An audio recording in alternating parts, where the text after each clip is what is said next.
what one can invent. A Fairy Tale by Hans Christian Andersen. There was once a young man who was studying to be a poet. He wanted to become one by Easter, and to marry and to live by poetry. To write poems, he knew, only consists in being able to invent something. But he could not invent anything. He had been born too late. Everything had been taken up before he came into the world, and everything had been written and told about. "Happy people who were born 1,000 years ago," said he. "It was an easy matter for them to become immortal. Happy even was he who was born 100 years ago, for then there was still something about which a poem could be written. Now the world is written out, and what can I write poetry about?" Then he studied till he became ill and wretched, the wretched man. No doctor could help him, but perhaps the wise woman could. She lived in the little house by the wayside, where the gate is that she opened for those who rode and drove. But she could do more than unlock the gate. She was wiser than the doctor who drives in his own carriage and pays tax for his rank. "I must go to her," said the young man. The house in which she dwelt was small and neat, but dreary to behold, for there were no flowers near it, no trees.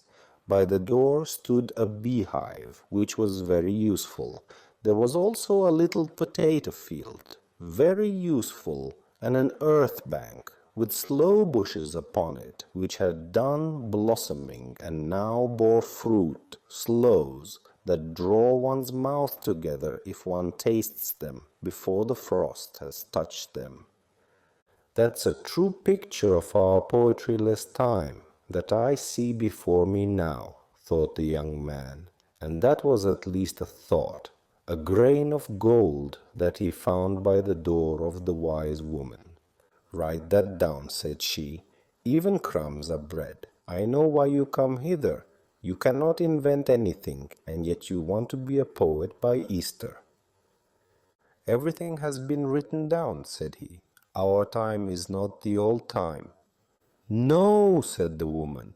"In the old time, wise women were burned, and poets went about with empty stomachs, and very much out at elbows. The present time is good. It is the best of times, but you have not the right way of looking at it. Your ear is not sharpened to hear, and I fancy you do not say the Lord's Prayer in the evening. There is plenty here to write poems about and to tell of, for anyone who knows the way. You can read it in the fruits of the earth, you can draw it from the flowing and the standing water, but you must understand how to catch a sunbeam. Now just you try my spectacles on, and put my ear trumpet to your ear, and then pray to God and leave off thinking of yourself."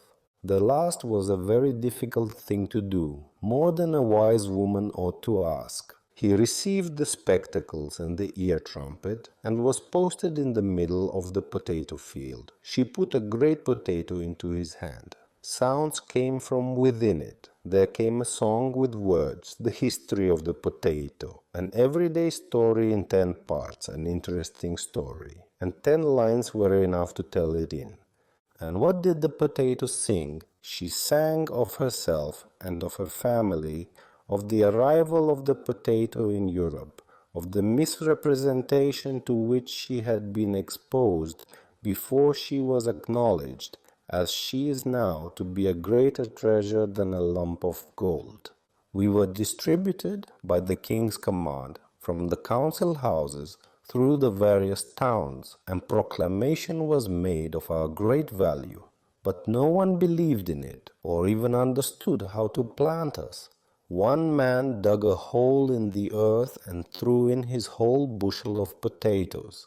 Another put one potato here and another there in the ground, and expected that each was to come up a perfect tree, from which he might shake down potatoes. And they certainly grew, and produced flowers and green watery fruit, but it all withered away. Nobody thought of what was in the ground, the blessing, the potato. Yes, we have endured and suffered, that is to say, our forefathers Have.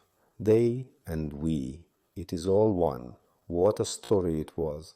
Well, and that will do, said the woman. Now look at the sloe bush.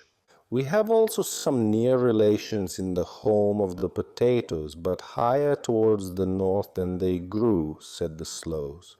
There were Northmen from Norway who steered westward through mist and storm to an unknown land, where, behind ice and snow, they found plants and green meadows, and bushes with blue-black grapes. Sloe bushes. The grapes were ripened by the frost just as we are, and they called the land Wineland, that is, Groenland, or Slowland.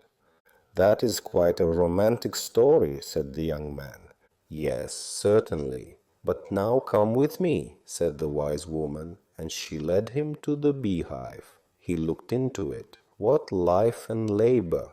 There were bees standing in all the passages, waving their wings, so that a wholesome draught of air might blow through the great manufactory. That was their business. Then there came in bees from without, who had been born with little baskets on their feet. They brought flower dust, which was poured out, sorted, and manufactured into honey and wax. They flew in and out. The queen bee wanted to fly out, but then all the other bees must have gone with her.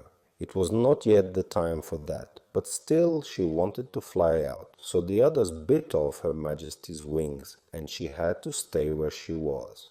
"Now get upon the earth bank," said the wise woman. "Come and look out over the highway, where you can see the people." "What a crowd it is," said the young man. "One story after another. It whirls and whirls. It's quite a confusion before my eyes. I shall go out at the back." "No, go straight forward," said the woman. "Go straight into the crowd of people. Look at them in the right way. Have an ear to hear and the right heart to feel, and you will soon invent something. But before you go away, you must give me my spectacles and my ear trumpet again." And so saying, she took both from him. "Now I do not see the smallest thing," said the young man, "and now I don't hear anything more." "Why, then, you can't be a poet by Easter," said the wise woman. "But by what time can I be one?" asked he. "Neither by Easter nor by Whitsuntide. You will not learn how to invent anything." "What must I do to earn my bread by poetry?" "You can do that before Shrove Tuesday. Hunt the poets, kill their writings, and thus you will kill them. Don't be put out of countenance. Strike at them boldly, and you'll have carnival cake, on which you can support yourself and your wife too." "What one can invent!" cried the young man. And so he hit out boldly at every second poet, because he could not be a poet himself. We have it from the wise woman. She knows what one can invent.